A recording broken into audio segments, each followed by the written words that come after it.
Bom dia agora, boa tarde a todas e a todos, sejam muito bem-vindos. É uma satisfação participar desse 11º Fórum Jurídico de Lisboa. Cumprimento a mesa, governador Paulo Dantas, governador de Alagoas, muito honrado aqui com a presença de Vossa Excelência. Estamos aqui aguardando o ministro Raul Jungmann, mas vamos dar início, porque o nosso tempo é curto.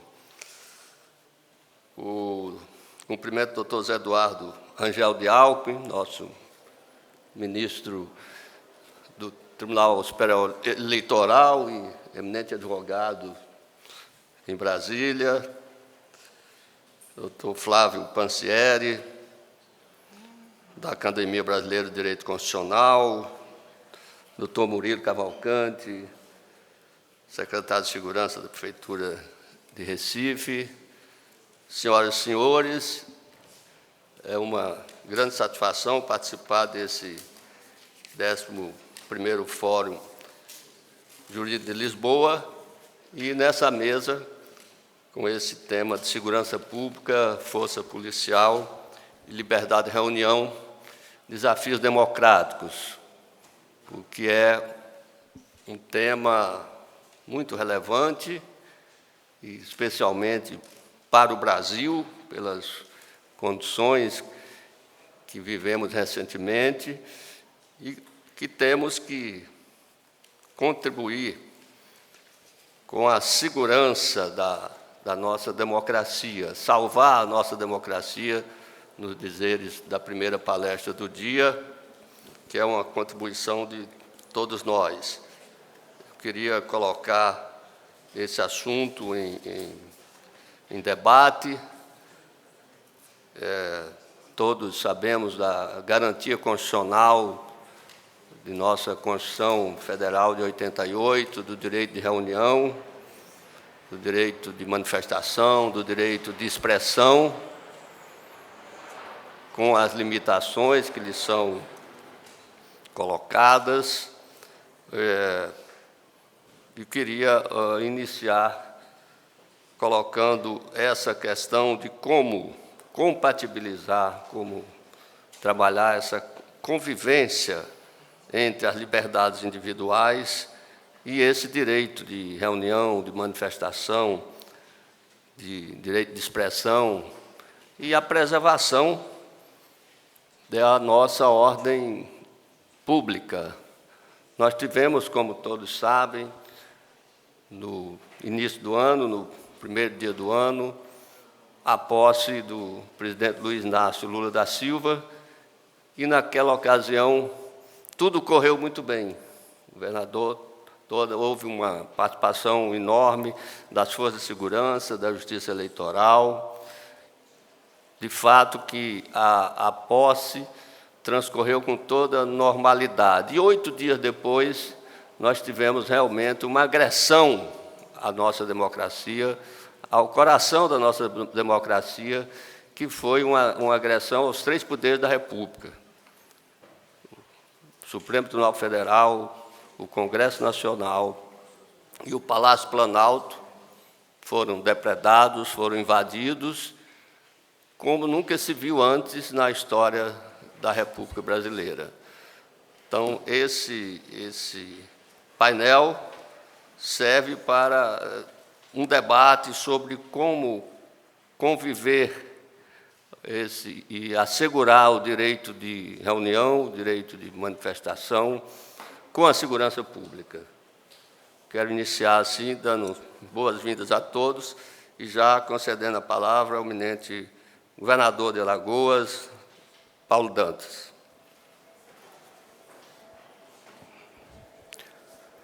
Muito obrigado,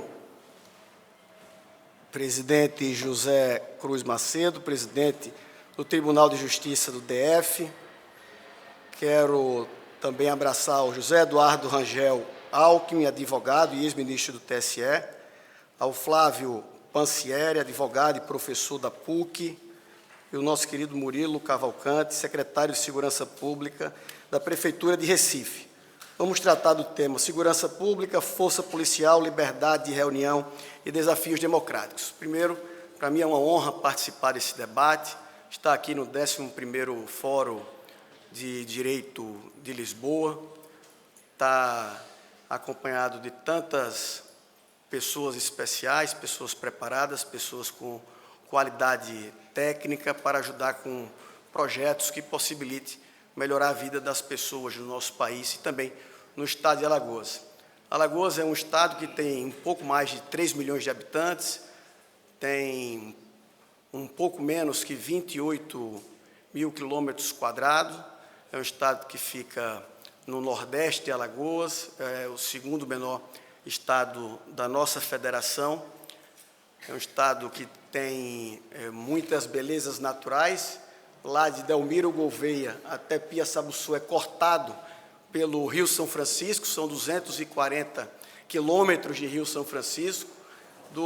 De Piaçabuçu até Maragogi são mais 250 quilômetros de praia de Oceano Atlântico, um estado com muitas vocações, com muitas potencialidades, um estado que teve já várias personalidades comandando discussões, à frente de discussões importantes no Brasil. Haja vista que, presidente, nós já tivemos 3 presidentes da República, nós já tivemos o presidente do Senado e, hoje em dia, temos o presidente da Câmara Federal. Contudo, em 2013, Alagoas era o estado mais violento da federação. E a 5ª capital, Maceió, a bela Maceió, que muita gente conhece, a 5ª capital mais violenta do mundo. Ocorriam naquele ano, naquele momento, 2.296 homicídios todos os anos, pasme. É verdade, 2.296 homicídios todos os anos. Um estado que não promovia educação, era o estado que tinha as piores estradas, o estado que não investia em cultura, que não investia em lazer, que não tinha política social, um estado que não tinha capacidade de investimento para nada. Uma verdadeira, eu falo isso com tristeza, mas naquele momento uma verdadeira terra arrasada. Eu falando há pouco aqui para o Murilo e também para o nosso querido presidente José Macedo, que Alagoas, graças a um trabalho de reestruturação, um trabalho com planejamento, com seriedade, com responsabilidade fiscal, a partir de 2015, esse quadro começou a mudar. E mudar, graças a Deus, para melhor. Porque a gente olhava para a Bahia, que faz fronteira com Alagoas, olhava para Sergipe, olhava para Pernambuco, poxa vida, porque todos esses estados crescem e Alagoas só anda para trás.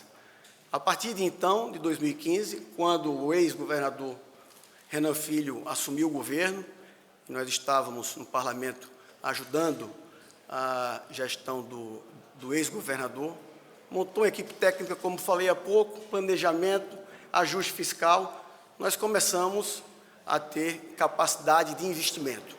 E fizemos o dever de casa, cortamos desperdício, presidente, nós nos conectamos com o setor produtivo, gerando credibilidade e confiança. E foi isso que fez com que a atividade econômica no estado de Alagoas ela começasse a reagir e a crescer.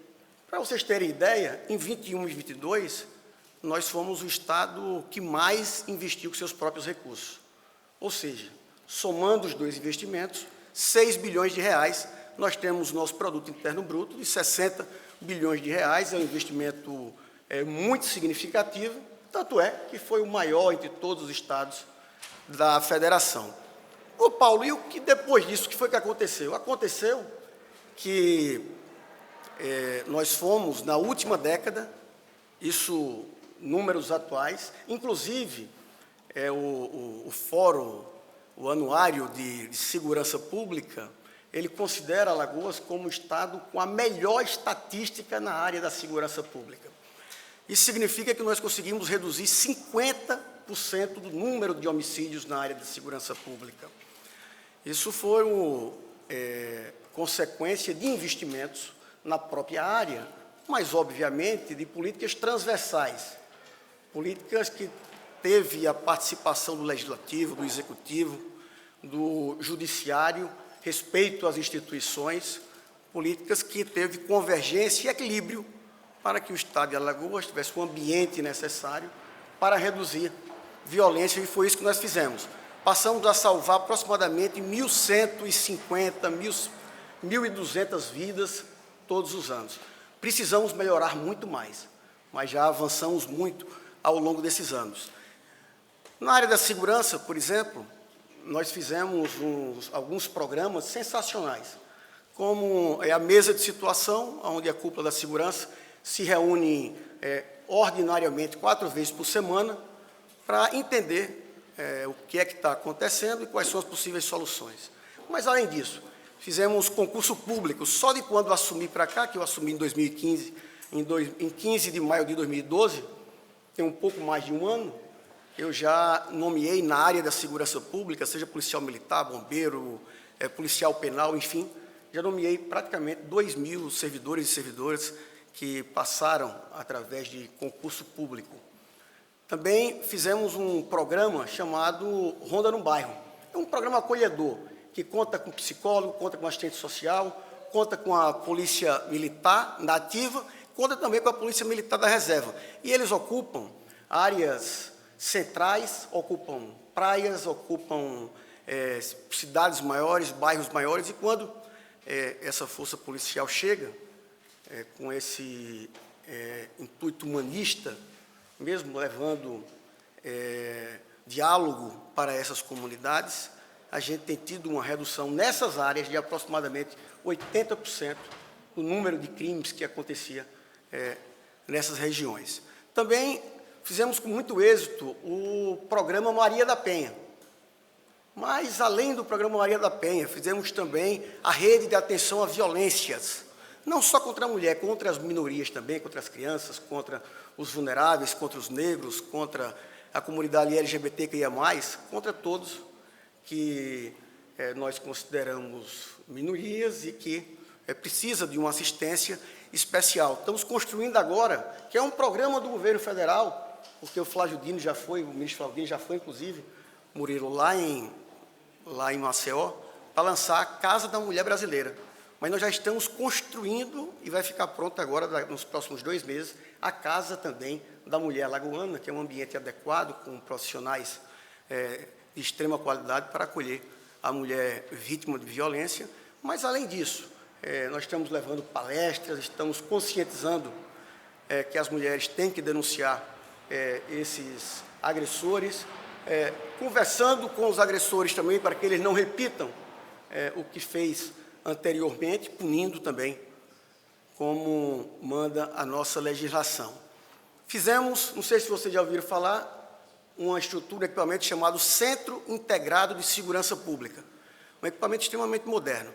Nós temos 102 municípios em Alagoas, nós temos 50 equipamentos desses, vamos construir mais 10, que integra a Polícia Civil, Polícia Militar, no mesmo ambiente, aumenta o efetivo, aumenta a quantidade de viaturas, leva tecnologia e inovação, e aonde o CISPES, como a gente chama, chega, diminui consideravelmente a violência nessas localidades. Mas, muito mais que todos esses investimentos, nós também, importante, que lembrei agora, nós zeramos o nosso déficit carcerário. No Brasil, todos vocês sabem, eu acho que Alagoas é o único estado que tem déficit zero no sistema prisional. Eu tenho conversado com vários governadores, porque a gente faz encontros periódicos, tanto do Consórcio Nordeste como do Fórum de Governadores, e é um dos principais problemas dos governos, é justamente essa questão prisional. Mas, mais que isso, minha gente, muito mais que isso, esse ambiente, essa união de esforços, esse somatório de atitudes, fez com que Alagoas tivesse a condição de procurar parcerias importantes, como a ONU Habitat, o PNUD, como o Instituto Unibanco, que nos ajudou em várias frentes, e através das políticas transversais, como na educação, nós fizemos o programa, não sei se vocês conhecem, Cartão Escola 10, que dá R$100 para o aluno, agora ele tem que estar 90% de sala de aula, para quem estuda em regime normal. Quem estuda em regime integral recebe R$150. Isso foi uma revolução, porque nós colocamos dentro da sala de aula 30 mil novos alunos de um ano para o outro. 30 mil novos alunos foram para a sala de aula para o ensino médio no estado de Alagoas, e foi fundamental. É um programa, inclusive, que o ministro da Educação, o ex-governador Camilo, tem muito desejo de implantar ele a nível nacional. Mas, além dele, nós fizemos o Vem Que Dá Tempo. Antes do Vem Que Dá Tempo, que é um programa que alfabetiza jovens e adultos, um programa que convence o professor recebe uma gratificação de R$1.500, ele faz busca ativa para quem não teve a oportunidade de estudar, de se alfabetizar, e o aluno, quando ele conclui, ele recebe mais R$500. Antes desse programa, nós alfabetizávamos 2.000, 3.000 pessoas que estavam fora da sala de aula. Ano passado, nós alfabetizamos 50 mil jovens e adultos através desse programa Vem Que Dá Tempo. Os professores do estado de Alagoas recebem também o 5º melhor salário entre todos os professores do nosso estado. Nós temos um programa chamado lá Cartão Cria, e o Cartão Cria tem 3 eixos. Eu vou para o eixo da educação, que é a construção de 200 creches. Nós já construímos 41 creches. Essas 200 creches, ela vai proporcionar 40 mil vagas de creches, mais 10 mil novos empregos para quem trabalha na área da educação. Como a primeira infância é uma obrigação dos municípios, a gente faz a creche, faz uma parceria com o prefeito, entrega a creche novinha, moderna, uma creche muito linda, com todas as condições de receber em regime integral essas crianças. Mas, além desse programa, que é um programa que fortalece a primeira infância, além desse eixo, nós temos o eixo da saúde, que é coordenado pelo Estado para fortalecer a atenção básica, e nós construímos 2 hospitais, o Hospital da Criança e o Hospital da Mulher. E o terceiro eixo é voltado para a assistência social, um eixo de transferência de renda. A gente transfere R$150 para 150 mil mães alagoanas, com certeza o maior programa de transferência de renda em todos os estados da nossa federação. É um programa, inclusive, que nós criamos da Secretaria da Primeira Infância. Porque a gente entende, é comprovado cientificamente, que quando a criança ela tem todas as condições adequadas entre os 0 aos 6 anos, ela tem um futuro melhor, um futuro mais próspero, aumenta a capacidade cognitiva e aumenta a condição de aprendizagem, que todos nós sabemos que é fundamental. Tínhamos as piores estradas do Brasil, como disse há pouco, estrada cheia de buraco, estrada toda desorganizada, apenas 40 quilômetros de duplicações. Vamos alcançar 400 quilômetros de duplicações. E, graças a Deus, eu tenho inaugurado já trechos das duplicações. Vamos ter duplicação de norte a sul, leste a oeste. Ganhamos há pouco, empatado com São Paulo, através até de informações e publicações da própria CNT, o título de estado com as melhores rodovias do Brasil, com mais de 70% das rodovias entre ótimas e boas. E a gente fica muito satisfeito. Estamos construindo, falando de infraestrutura, o aeroporto de Maragogi, com recursos próprios, que vai ser fundamental, tanto para o desenvolvimento do litoral norte de Alagoas, como para o desenvolvimento também do turismo do litoral de Pernambuco. Além disso, para concluir, nós temos um plano fiscal arrojado, plano fiscal ilocacional, onde nós temos conquistado muitas empresas para o estado de Alagoas. Temos um potencial enorme na produção de gás e de petróleo.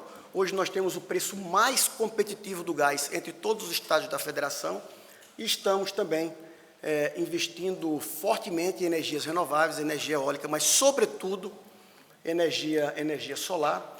Vamos, inclusive, visitar uma empresa aqui de Portugal, que tem sede aqui em Portugal também, a EDP, que vai investir R$1 bilhão lá no município de Delmiro Gouveia, no alto sertão de Alagoas.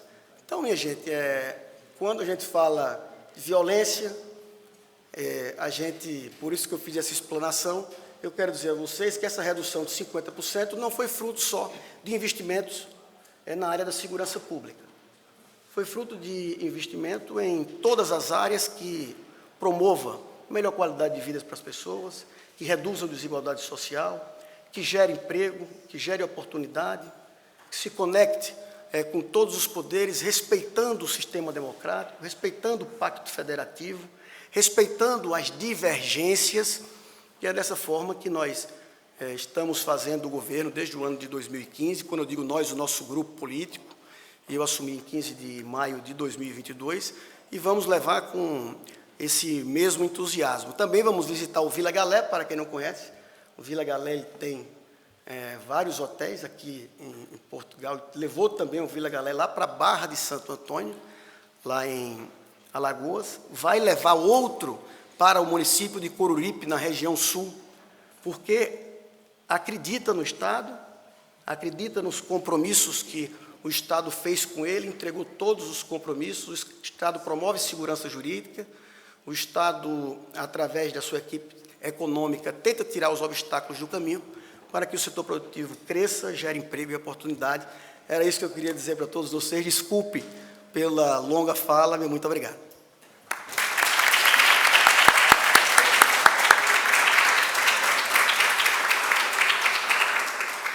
Agradeço a fala do governador de Alagoas, nos trouxe esse panorama, essa fotografia de tantas medidas que foram concretizadas na segurança pública do Estado e que já é possível notá-las quem acompanha a atuação do governo de Alagoas. Agora gostaríamos de ouvir o nosso secretário de Segurança da cidade de Recife, Murilo Cavalcante, sobre essa questão do tema, sobretudo, Murilo, dessa sua experiência aí com relação a essas mortes decorrentes de ação policiais. No Brasil, em 2021, foram mais de 6.000 mortes decorrentes de intervenções policiais. Então, gostaria que o senhor colocasse essa sua experiência na cidade de Recife e pelo mundo que o senhor tem acompanhado. Chega aqui, se não chegar o microfone. Chega. Bom, acho que chegou aqui. Bom, boa tarde a todos. Eu estava até torcendo que o ministro Raul Jungmann não tivesse chegado mesmo, porque eu vou falar mal do governo passado, e ele, ele fez parte do governo, então me poupa. Ariano Suassuna dizia que é muito chato falar mal das pessoas pela frente, né? Então, pelo menos está... queria cumprimentar o desembargador José Cruz, né, o ex-ministro José Eduardo Rangel, o governador Paulo Dantas, e já fazendo a provocação, governador, já que o senhor está aqui em Lisboa, se arranjar um tempo na sua agenda, vá conhecer a política de drogas de Portugal. É a melhor do mundo. É a melhor do mundo. É a política de drogas aqui de Portugal. A ONU me mandou há 6, 7 anos aqui, né, e para me conhecer, e recomendo que o senhor possa arranjar um tempo nessa agenda para conhecer a política de droga da... Bom, o Brasil, nos últimos 35 anos, o Brasil avançou em muitos setores. O Brasil, com a Constituinte de 88, estabeleceu uma política de saúde, o SUS, que salvou muita gente agora durante a pandemia. O Brasil, bom ou ruim, tem uma política de educação, né? A gente tem uma política de educação, está lá na Constituição, 25% tem que ser investido nessa área de educação. Mas o Brasil é uma tragédia na área de segurança pública, uma tragédia.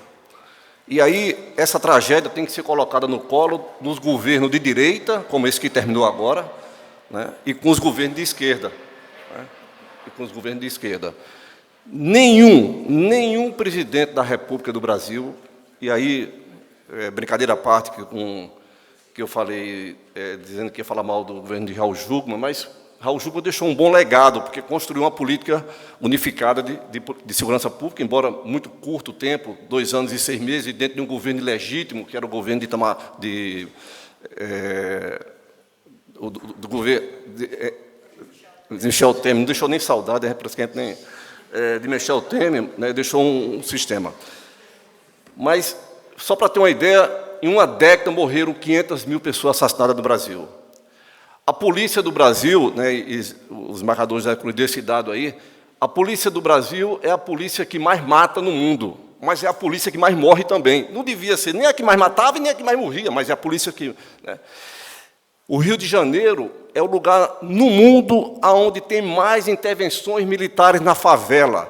E se intervenções militares na favela, com fuzil, metralhadora, resolver esse problema da violência, o Rio de Janeiro é o lugar mais seguro do mundo, e não é.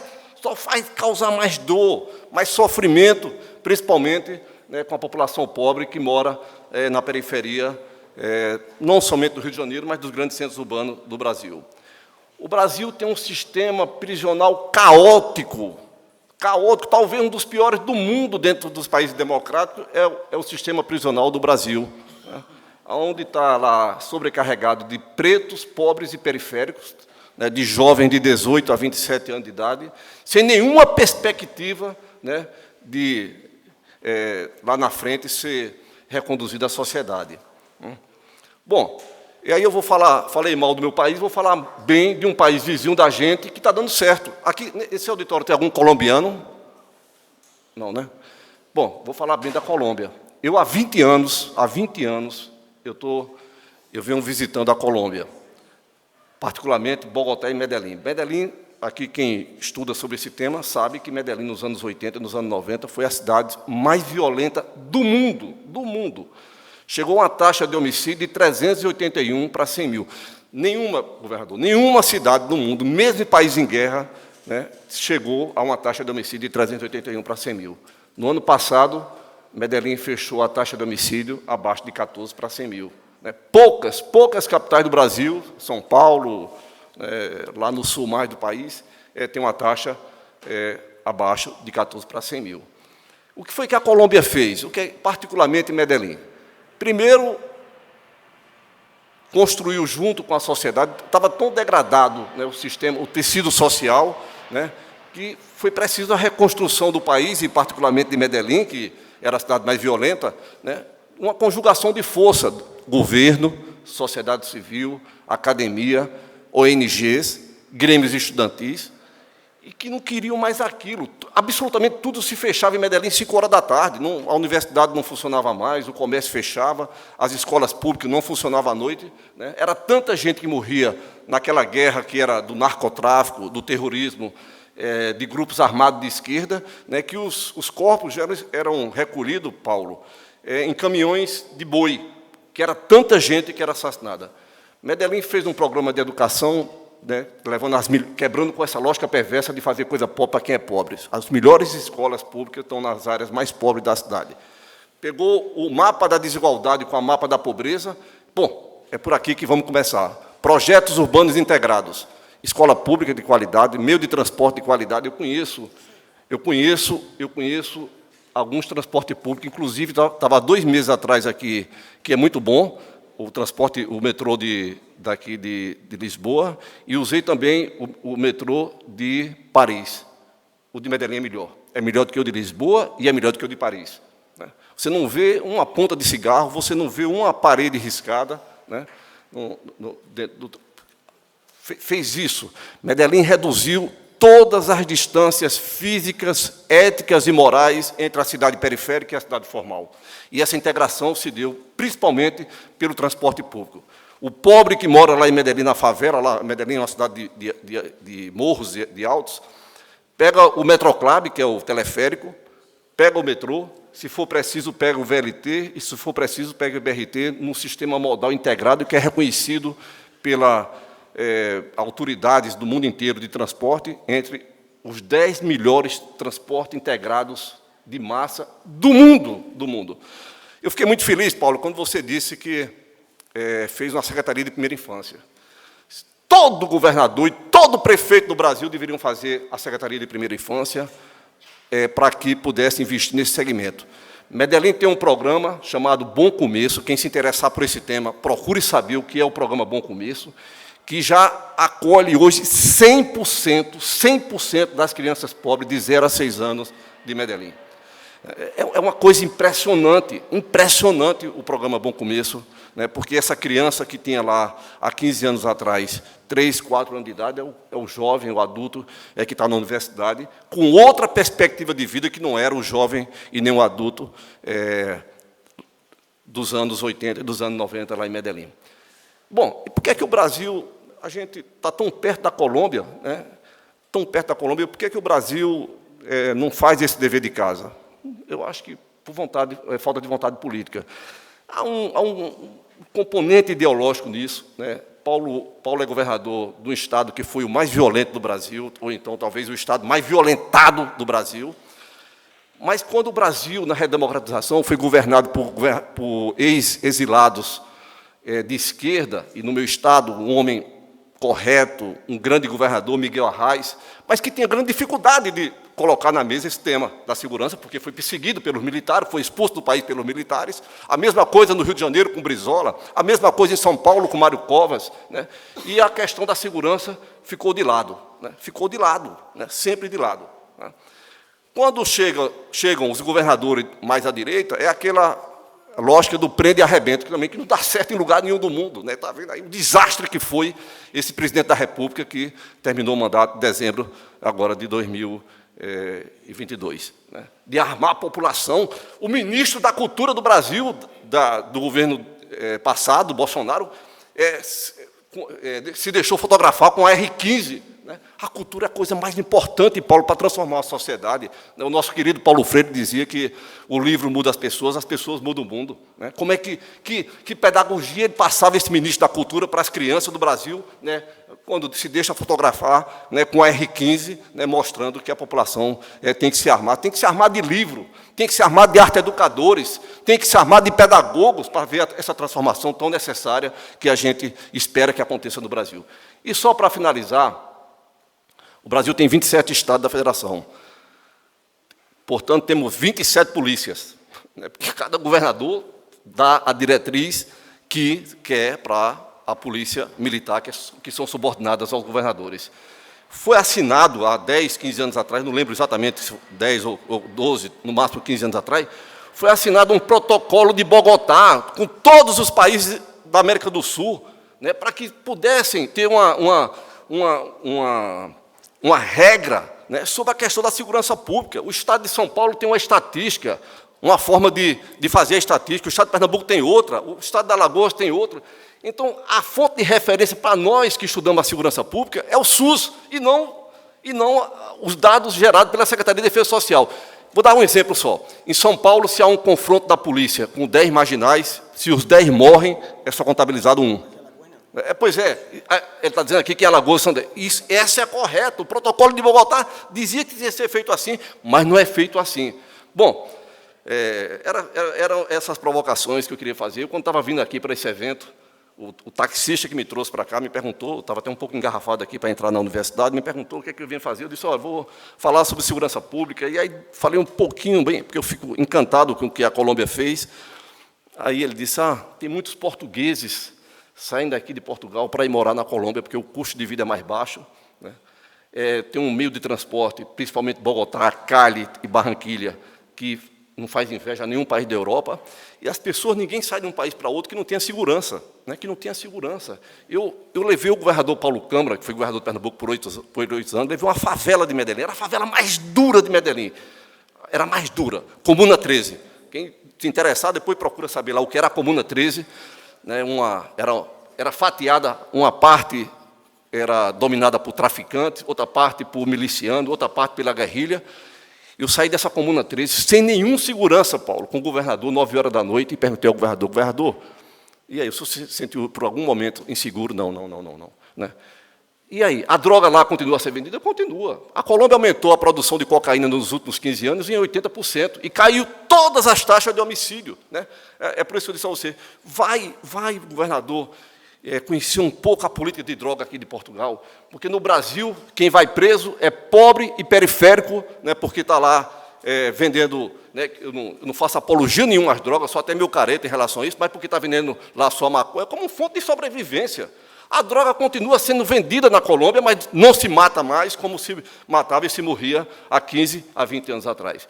A lição que deixo é possível, basta vontade política.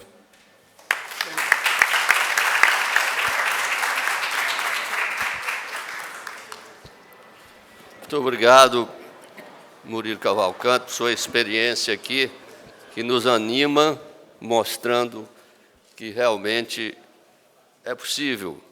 Ô, José. Pois não, pois não. Eu não quis fazer, a gente fez em Recife, eu sou 10 anos secretário de Segurança Cidadã da Prefeitura de Recife, e cabe à Prefeitura fazer prevenção social ao crime, não fazer política de repressão, porque isso cabe ao governo do Estado. E eu fiz esse livro, Conexão Recife, Bogotá, Medellín, dizendo o que nós aprendemos.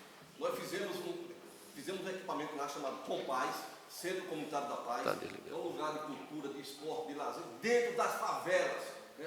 Um lugar bacana, um lugar bem cuidado, acabando com a arquitetura pedagógica e com a engenharia social. O Compaz atende em média 25 mil pessoas por dia, por mês, das comunidades, em todos os territórios. São 4 Compaz, em todos os territórios, todo tipo de violência caindo. Obrigado. São experiências que trazem esperança para todos nós. Agora, convido a usar a palavra o ministro José Eduardo Alckmin, sobre sua experiência nessa questão de segurança pública, especialmente de como conciliar, de como termos uma compatibilização, uma convivência entre essa questão das liberdades individuais e do direito à reunião. Como evitar que essas manifestações antidemocráticas se confundam com esse próprio exercício do direito à liberdade e o legítimo direito de reunião. Doutor José Eduardo Alckmin.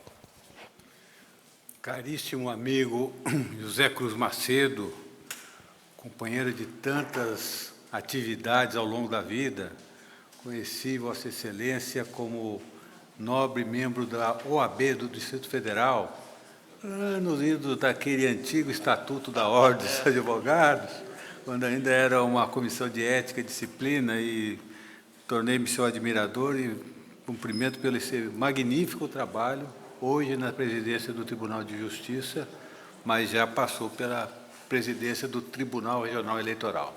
Quero cumprimentar também querido governador Paulo Câmara, que, além de tudo, fez uma exposição muito animadora daqueles que amam o estado de Alagoas para fazer turismo. Perdão, me perdão. É verdade. Desculpe, é a questão da idade também. A questão de idade dá essas coisinhas. Paulo Dantas, tem o meu respeito e parabéns pela animadora exposição para aqueles que frequentam o estado de Alagoas. O doutor Murilo Cavalcante também traz uma mensagem muito séria.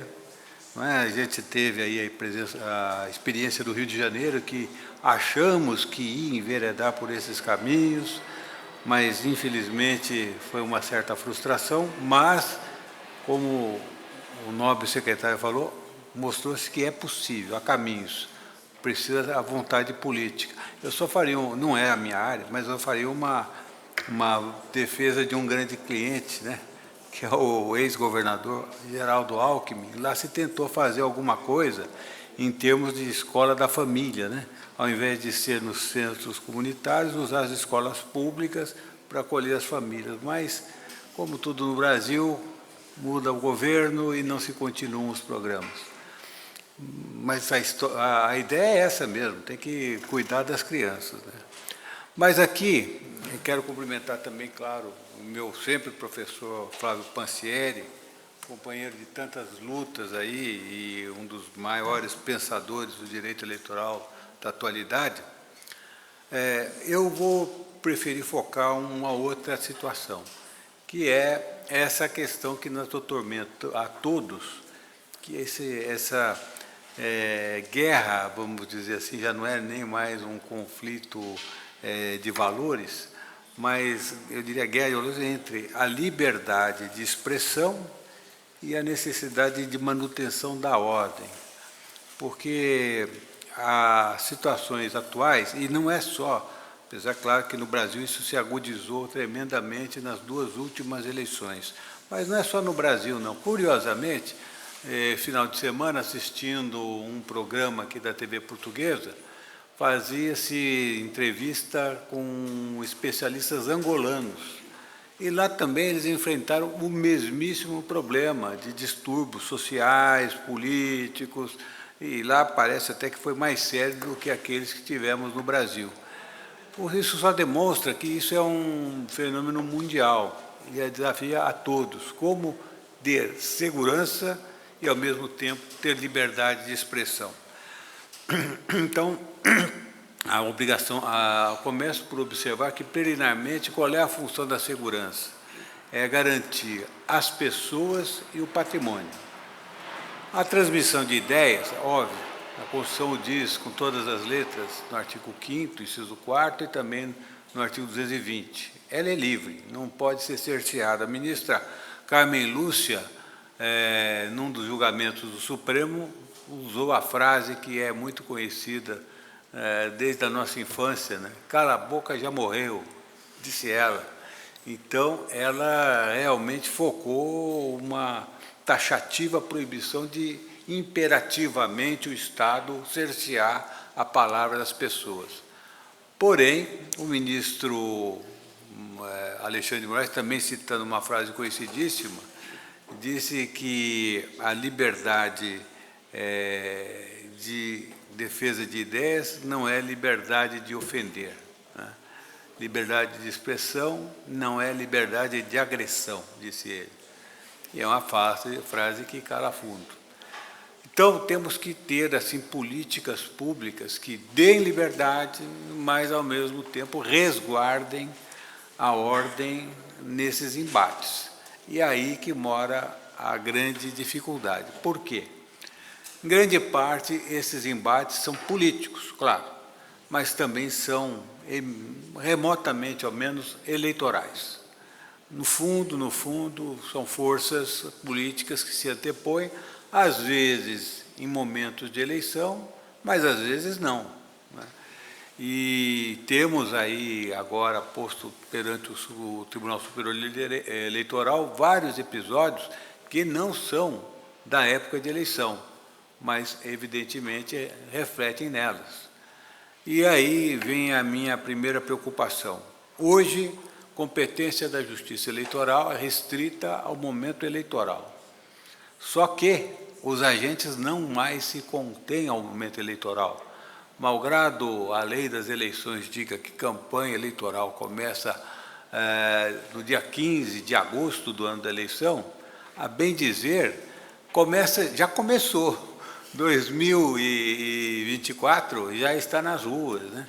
Eu que tenho militância forte, o Pancieri maior que a minha, inclusive, eu tenho recebido vídeos constantes de possíveis candidatos a prefeitos, já de agora, mostrando, no tempo que eu fui prefeito, essa escola estava destruída, eu recuperei, no meu tempo. Então, quer dizer, já há campanha. E aí eu me pergunto, a intervenção da Justiça Eleitoral deveria realmente prosseguir como é hoje, restrita só ao período de campanha eleitoral, ou já deveríamos defender a ideia de que ela se estenda desde sempre? Diz-se, não, mas se trata de campanha antecipada, é muito fácil, é só fazer a representação. Porém, não nos esqueçamos que o Congresso Nacional, aliás, eu quebrei a cabeça que estava no eleitoral lá atrás e tal, para dar uma definição do que é a campanha eleitoral, para poder inibir um pouco isso. Então, eu dizia, campanha eleitoral é quando a pessoa anuncia que vai ser candidato, ou defende alguma plataforma própria de um candidato, ou faz elogios ou recebe elogios das suas qualidades de administrador. São as 3 características de uma propaganda eleitoral. Bem, a lei diz, daqui para frente é tudo diferente. Pode falar das plataformas, pode receber os elogios, pode tudo, só não pode dizer vote em mim. Então agora pode tudo, mas vote em mim não, aí toma cuidado que aí vem multa. Ora, ninguém incauto, às vezes tem uns que são, né, mas ninguém incauto o suficiente para desafiar a lei eleitoral. E aí, com essa realidade, o fato é que estamos tendo não só campanha eleitoral, como daqui a pouco, o nosso secretário municipal, Murilo Cavalcante, há de convir comigo que o clima da eleição municipal é muito mais quente, né? As pessoas ali são meio ligadas, né? Então, daqui a pouco vai começar, nessa toada progressiva que vamos, ter violências absurdas, como time de futebol, né? Que é outra coisa também. Claro que a justiça eleitoral não tem nada a ver com isso, mas mostra a dificuldade que é conter as pessoas dentro de um clima de racionalidade. De uma certa forma, a fala do doutor Murilo, do governador, mais ou menos sinaliza o caminho, educação. Precisa de educação. Agora, esse é um caminho longo, e talvez mais de uma geração, e enquanto isso não chega, como fazer, né? Eu acho que o caminho é a Justiça Eleitoral poder intervir, até para evitar que, em certas situações, o poder político interfira. Porque, convenhamos, um governador, digamos, não estou falando do nosso Distrito Federal, não, apesar dele ser flamenguista roxo, né? Haja vista, inclusive, que haja vista que o patrocínio do Flamengo é do BRB. Não estou dizendo que tem alguma coisa com outra, mas lá, graças a Deus, tudo está em paz e nem tem eleição municipal. Mas digamos que um clube lá do Recife tem as graças, né, de um dos prefeitos, e está feito o caminho para uma contenda popular aí, como acontece no Rio de Janeiro, né? Infelizmente, falamos tanto das favelas e tal, mas no Rio de Janeiro o clima de guerra entre as torcidas, e não é diferente de São Paulo também, não. Lá, Gaviões da Fiel e o pessoal do Palmeiras, né? A camisa verde, mancha verde. É que eu sou santista, por isso que eu não estou lembrando. Mas há uma animosidade que foge à racionalidade.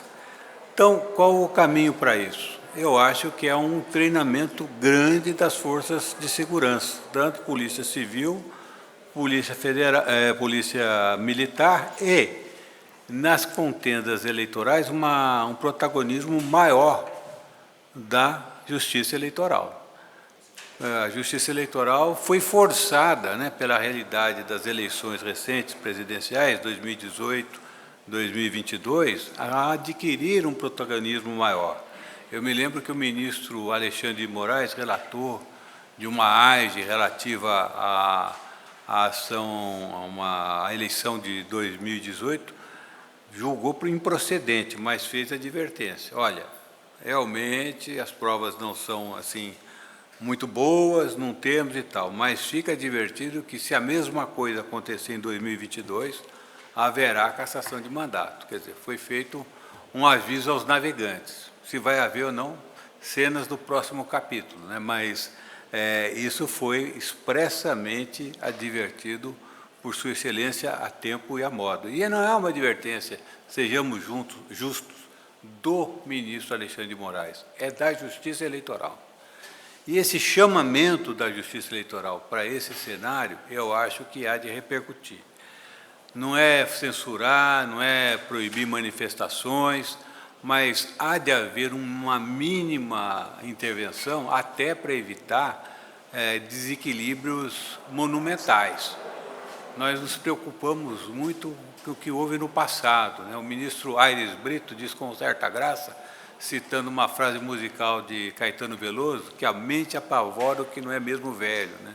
E, de fato, coisas novas a gente fica um pouco aturdidos. Mas, de fato, a Justiça Eleitoral teve que interviu, a meu ver, bem, quando cerceou certas práticas, como postagens, eu vou dizer remuneradas, né? Tem um termo mais próprio, que são aqueles pagamentos que as redes sociais fazem a certos usuários que atingem certas marcas de preferência entre aqueles que ativam as mensagens. Foi proibido no segundo turno. Por quê? Aquilo era uma forma também de desequilibrar o pleito, porque com esses recursos contratavam-se ainda muitos operadores de computadores e tal, até a prática de robôs fazendo divulgação de falsas mensagens e tal. Quer dizer, é uma realidade um tanto quanto nova. Eu não vou querer aqui expor longamente, só topicamente citar que isso é uma coisa que precisa ter a atenção da Justiça Eleitoral, como teve, mas agora teremos uma eleição complexa, 5.200 e lá vai pedrada municípios pelo Brasil afora. Claro que em Itapipoca a influência da rede social haverá de ser mínima, mas em cidades médias e grandes, o grande eleitorado fica à mercê se não houver um controle da Justiça Eleitoral. Então, esses são os novos desafios, né? E acho que o que podemos dizer em conclusão é que nós, operadores do direito, né, os advogados, os líderes partidários, a Justiça Eleitoral, não estou aqui esquecendo o tema principal, mas estou focando especificamente no que diz respeito a essa situação política, né, a liberdade de reunião, tem que estar atento para evitar que a democracia seja deturpada. Ah, mas dirá, todo mundo pode fazer. Todo mundo, vírgula.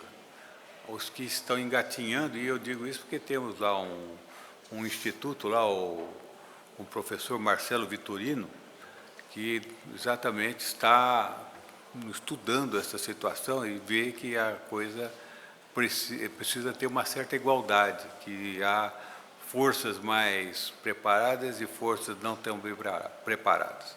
Mas disso isso, quero dizer do prazer de estar aqui, agradecer aí a atenção a essa intervenção breve, né? E vamos, então, à luta que nova eleição se aproxima. Muito obrigado.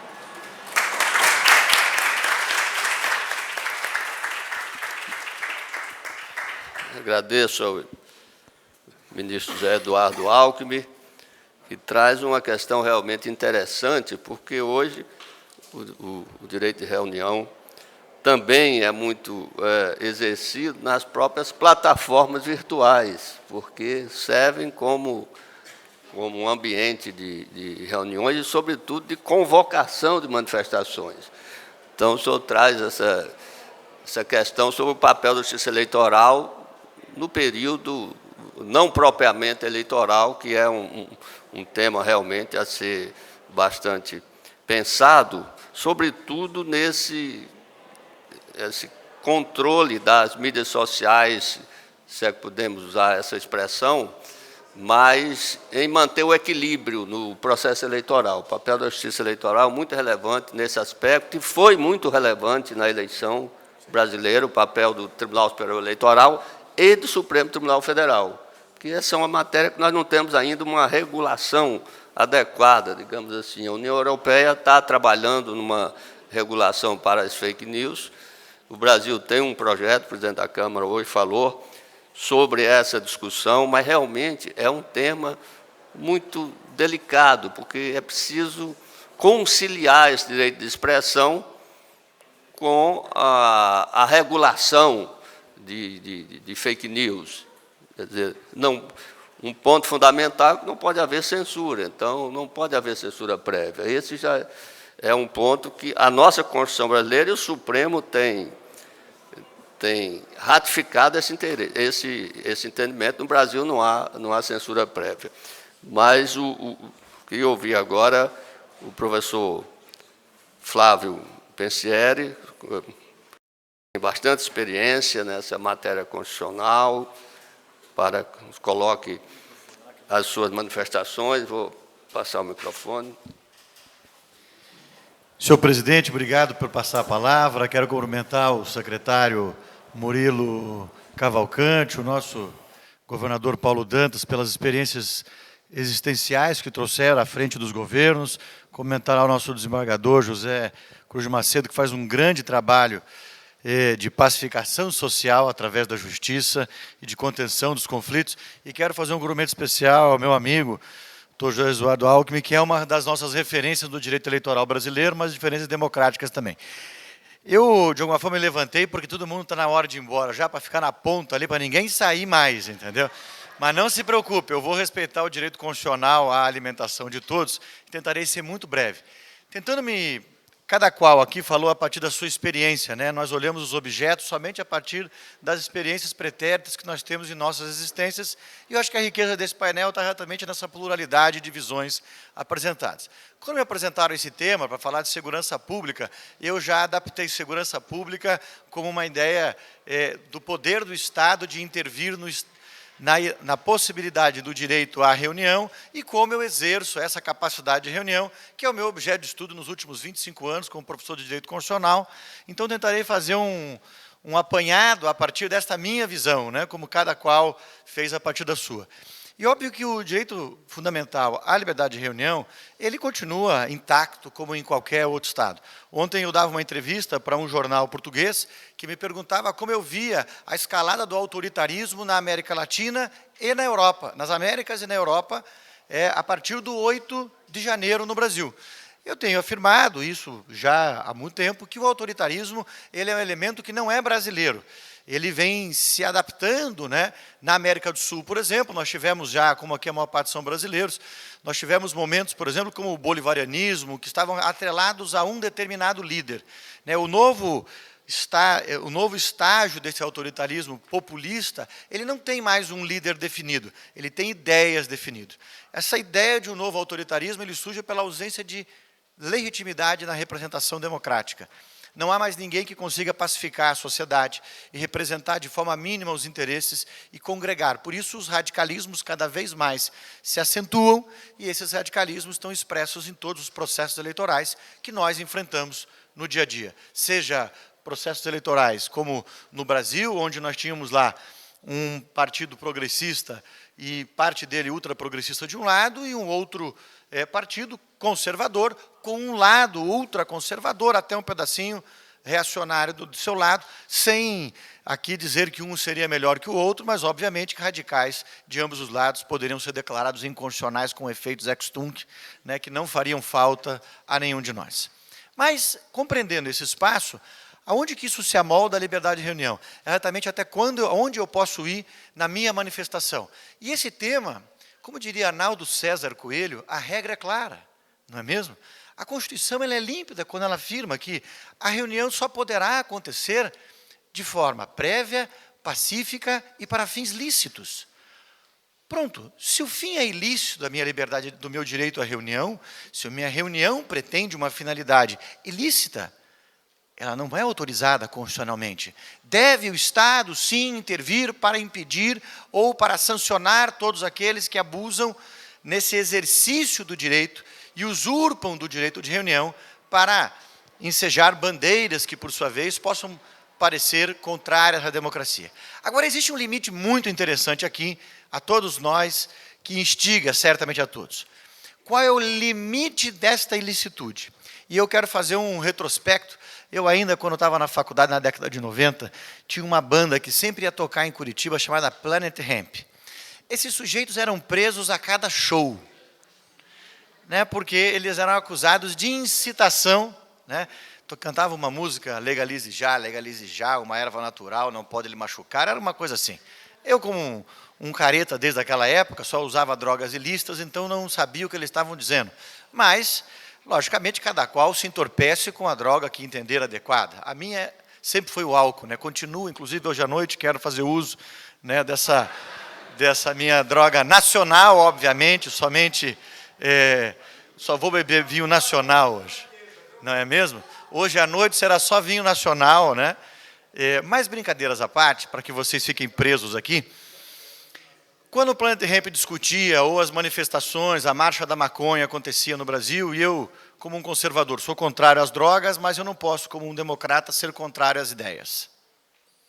Eu não posso imaginar que alguém não possa discutir os temas postos, porque eles são considerados ilícitos em nosso país.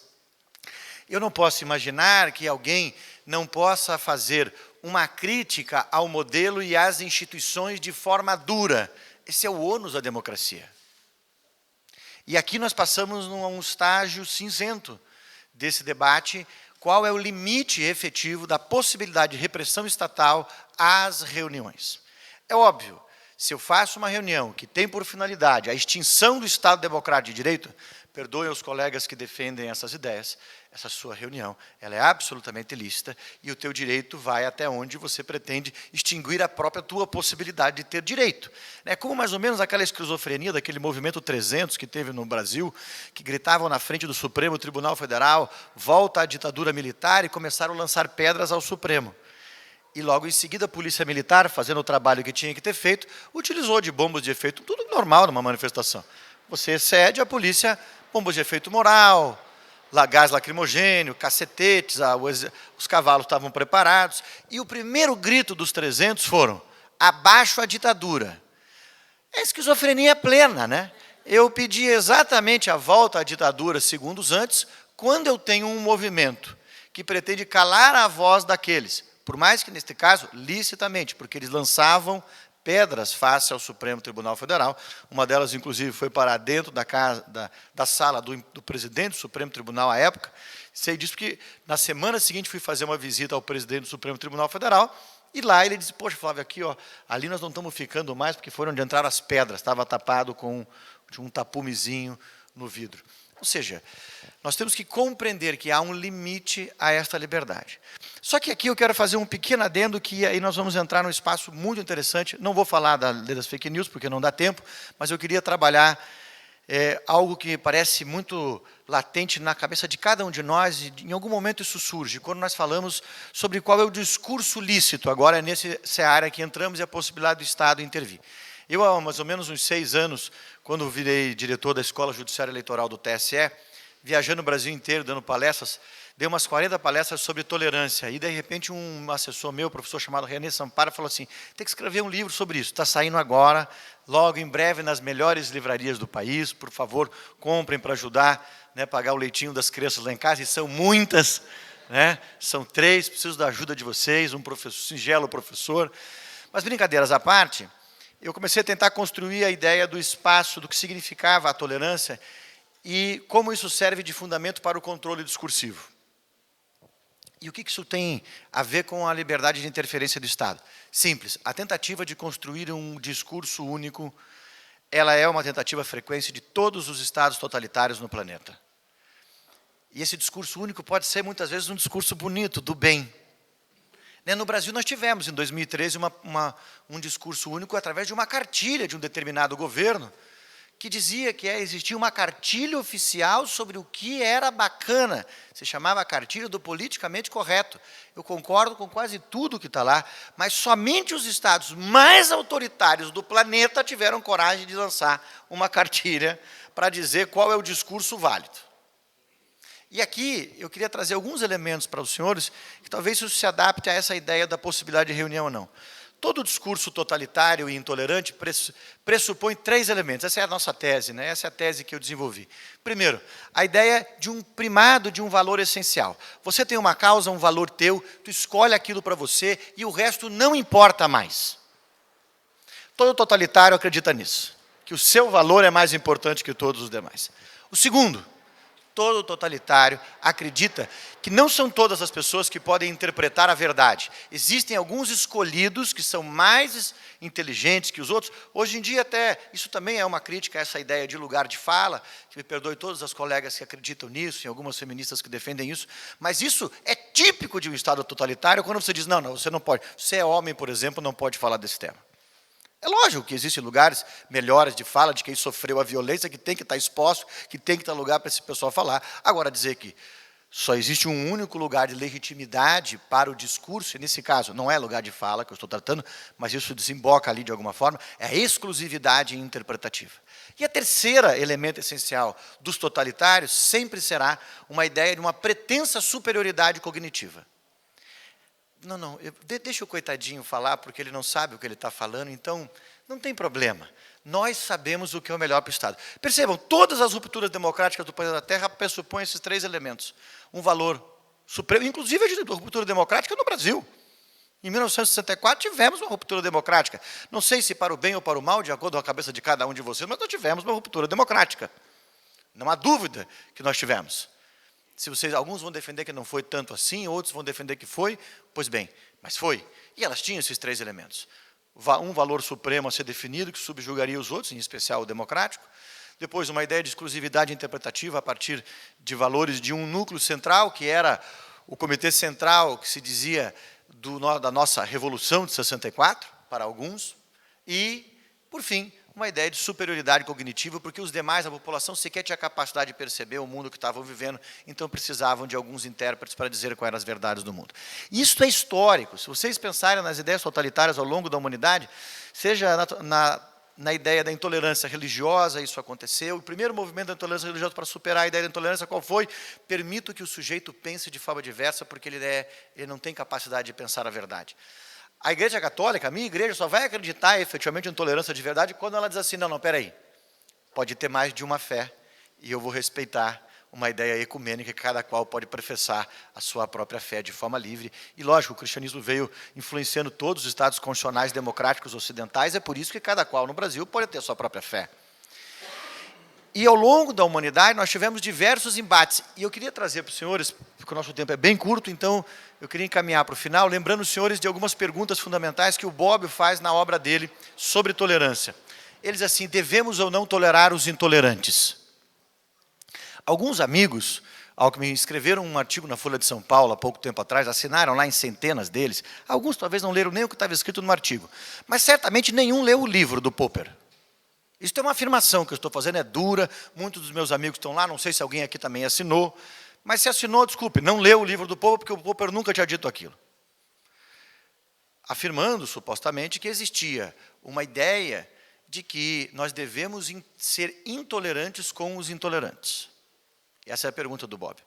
Quando eu acredito nisso, a partir do que Popper teria dito, mas o Popper nunca disse isso. O Popper, na segunda página do livro dele, na segunda nota de rodapé, ele diz que nós devemos enfrentar os intolerantes, sem medo dos intolerantes, agindo de forma mais dura o possível com os intolerantes, mas dentro dos limites democráticos.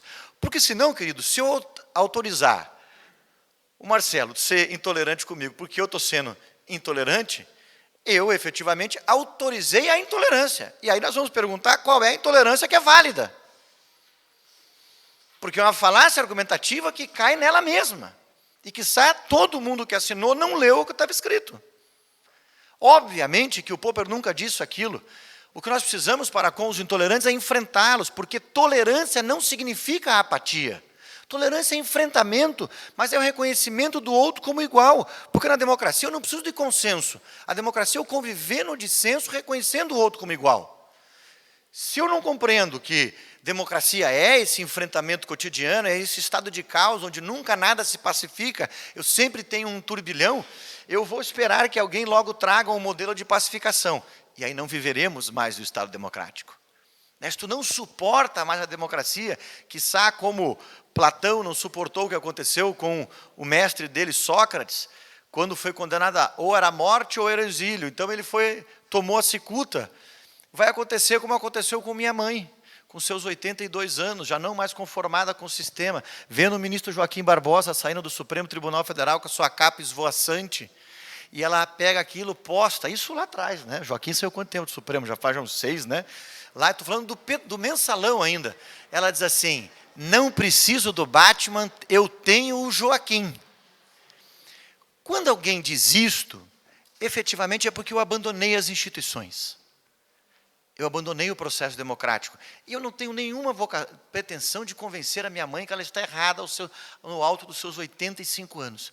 Mas eu tenho o dever de continuar acreditando na democracia, nas mazelas, às vezes, da democracia, no sentido do não que o Estado constitucional me impõe. E aí eu queria terminar dizendo aos senhores uma frase que durante um longo tempo eu dizia que era de Shakespeare, porque era muito mais legal. Mas aí eu comecei a descobrir que eu podia contar que era minha mesma frase. Eu terminava aplaudido de pé quando eu dizia essa frase. Agora que quando eu digo que é minha, as pessoas já não é tão legal assim. A ideia do limite da tolerância dentro de cada um de nós vai estar numa passagem que eu achava efetivamente que tinha lido isso em Shakespeare, depois descobri que não li lá, foi uma interpretação que fiz, que ele diz assim, em regra em nossa vida, o medo e o mal no outro é o medo de nós mesmos. Cuidados com as próprias intolerâncias. Muito obrigado, gente.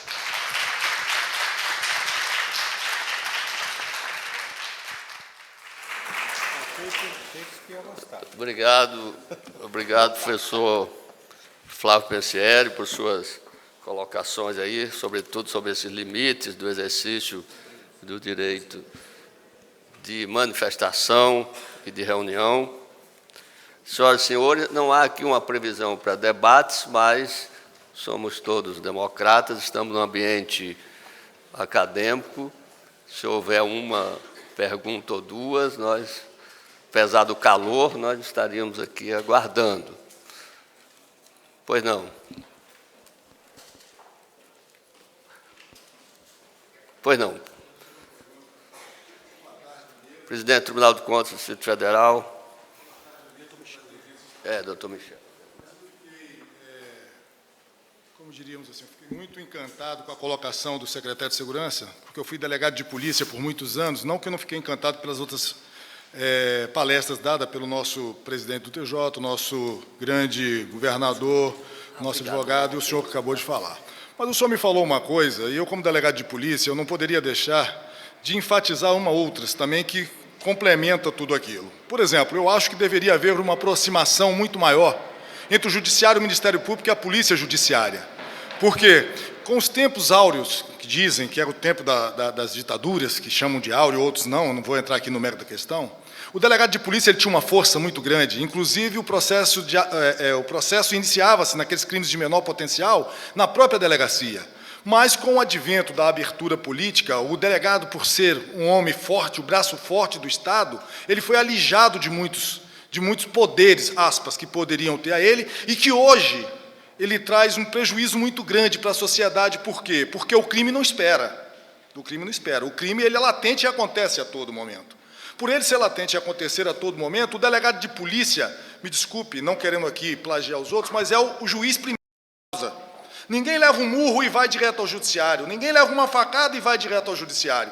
Primeiro passa a autoridade policial. Apesar de, no Código de Processo Penal, dizer que, para a propositura da ação penal, não há necessidade do inquérito policial. Porém, o Ministério Público, na maioria das vezes, para poder fazer o inquérito ou denunciar, ele precisa do inquérito policial. Então, eu acho que essa aproximação entre Polícia Judiciária, Ministério Público e Judiciário, ela é interessantíssima. E estou dizendo isso porque tem um juiz aqui, ao qual ele era juiz e eu era delegado à época.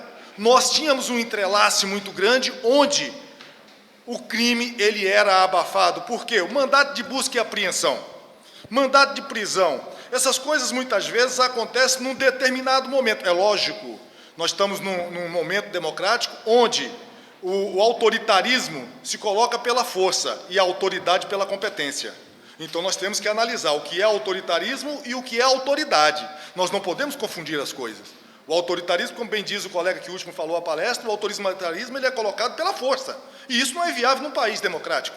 Mas a autoridade pela competência, essa tem que ser vista. E nós temos, muitas vezes, autoridades policiais competentíssimas e que, muitas vezes, estão alijadas do processo, não podendo dar uma satisfação imediata à sociedade. Por quê? Porque há um percurso a alcançar. Veja o senhor, mandado de busca e apreensão. Nós temos delegados de polícias que são formados em direitos, bacharéis em direitos, passado em concursos públicos e que não tem em mãos o mandado de busca e apreensão porque é de imediato. O ladrão não espera, ele assaltou, ele não espera nós irmos. E eu estou dizendo isso porque eu fiz alguns laboratórios, principalmente quando eu trabalhava numa das cidades mais violentas do Brasil. Porque tinham 3 cidades violentas no Brasil. Uma era Olinda, no Pernambuco, a outra era Vitória, no Espírito Santo, e, incrível, proporcionalmente, Sobradinho 2, em Brasília. Essas 3 cidades eram as cidades mais violentas que nós tínhamos no Brasil.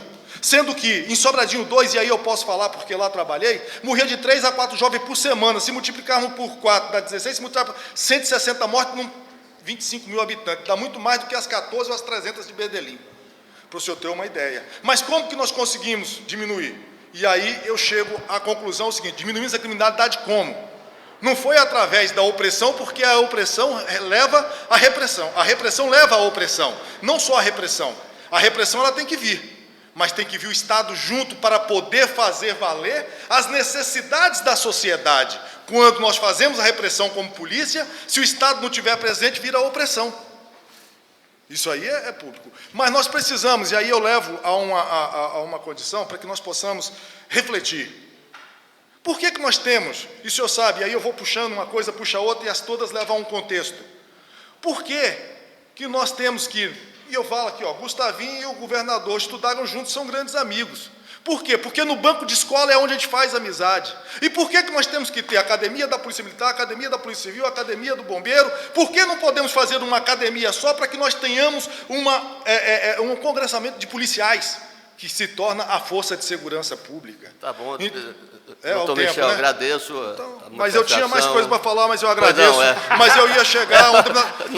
se o senhor me permite, só para concluir... Nosso tempo é bem limitado. Só para concluir, para que todos que aqui estejam meditem. A segurança pública ela necessita urgentemente, mas urgentemente, e aí eu conclamo ao governador, que faça uma união entre as forças a partir de uma academia e que eleve o Judiciário, o Ministério Público e a Polícia Judiciária, bem como as forças de segurança, junto para que junto nós possamos um denominador só, diminuir a criminalidade para dar o bem-estar da sociedade. Muito agradeço. Obrigado. Há mais uma e última inscrição, por gentileza.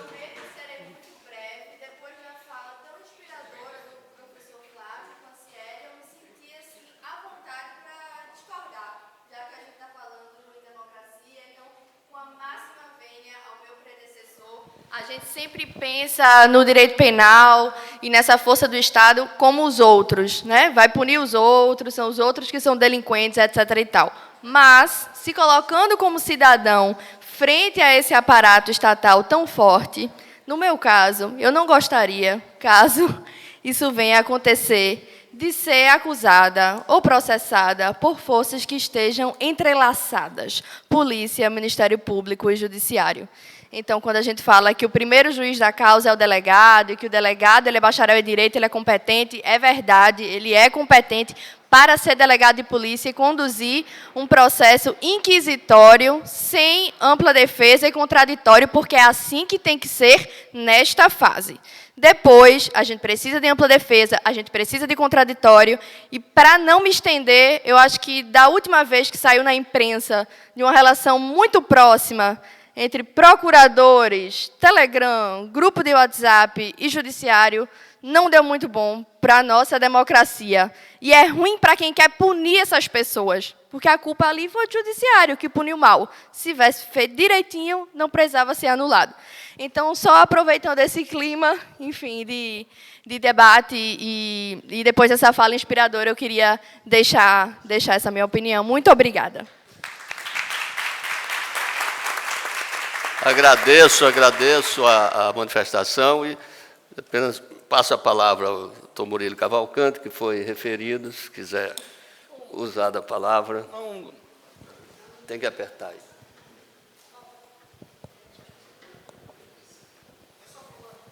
Só falar. Alô? Tá bom. Não tem eu acho que o debate é bom, eu acho que... outra coisa, por exemplo, eu tenho uma posição favorável às drogas, à legalização das drogas. Foi uma guerra perdida do mundo inteiro. E assim, fui dar essa declaração pública lá em Recife, e aí a igreja evangélica fez passeata, os vereadores conservadores. Assim, eu acho que não sei se essa é a melhor solução. Eu sei que a solução proibitiva é a pior. Então, esse debate é bom, eu acho que a gente tem que avançar nesse debate da questão das drogas, a gente tem que avançar nesse debate da segurança pública, sem ideologia, sem partido, sem ser... sem radicalismo, e buscando as evidências científicas. E só para terminar, porque também eu levei o presidente do Tribunal de Justiça, Raposo, à Colômbia, há 8 anos atrás. Ele dizia: Murilo, eu quero aproximar a justiça do mais pobre. Eu digo: vai lá na Colômbia, vai ver. Né? Então, eu acho que tem essa crítica também. A justiça brasileira é muito seletiva. Não estou aqui... Até, o doutor Gilmar Mendes não está, né, para não dar voz de prisão, mas assim, eu acho que a justiça é seletiva no Brasil. Né? Quem é de classe média e classe alta que possa contratar um bom advogado tem muito mais chance de se livrar de uma prisão do que um pobre que, por exemplo, um menino lá que está fumando baseado, que a polícia termina, uma grande parte da polícia vê aquela atitude com preconceito e termina jogando o menino lá dentro de uma prisão. e ele vai, quando pega um juiz duro, termina virando lá um membro do PCC ou de outra facção criminosa, né? Então, a gente precisa rever isso. A política de justiça, do direito, a de 40 anos atrás, não serve para hoje mais, não serve. O mundo mudou, né? O mundo mudou, a cabeça do jovem da periferia mudou. E isso é como desarmar o explosivo, né? Para desarmar o explosivo, a gente precisa ter paciência, ter, né, delicadeza, e é preciso que a gente tenha, aqui não tanto em Portugal, na Europa, mas na América do Sul, a gente tem que ter paciência, delicadeza, para entender a cabeça desse jovem da periferia, que é que está matando e está morrendo nos grandes centros urbanos, né? Volto a repetir, ação policial, como são feitas no Rio de Janeiro, só faz criar mais dor e mais sofrimento. Muito obrigado. Professor Flávio Pensieri também foi referido, se quiser usar a palavra.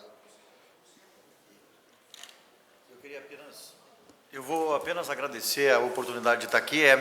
Pela minha felicidade nessa sala, é a terceira vez nos últimos 2 anos que eu participo de eventos, então é um prazer enorme estar na Universidade de Coimbra, na Faculdade de Direito, a convite do professor Carlos Blanco, do ministro Gilmar Ferreira Mendes, da FGV, do IDP. Eu acho que esse é um palco... Desculpe, na Universidade de Lisboa, é que eu também tenho da Coimbra, então desculpe. E ao IDP e esses organismos todos que têm promovido um espaço de debate diferenciado, né? Eu acho que este pseudo-enfrentamento teórico que aconteceu na plateia é um pouco do espaço que aqui foi criado. É um ambiente onde todos fazemos parte de uma ideia que talvez, quiçá, nos próximos 12 meses nós vamos enfrentar no nosso cotidiano, né? Vamos ver representado no judiciário brasileiro. Então é sempre um prazer estar aqui e que bom que nós possamos pensar de forma diversa e podemos continuar convivendo. Muito obrigado.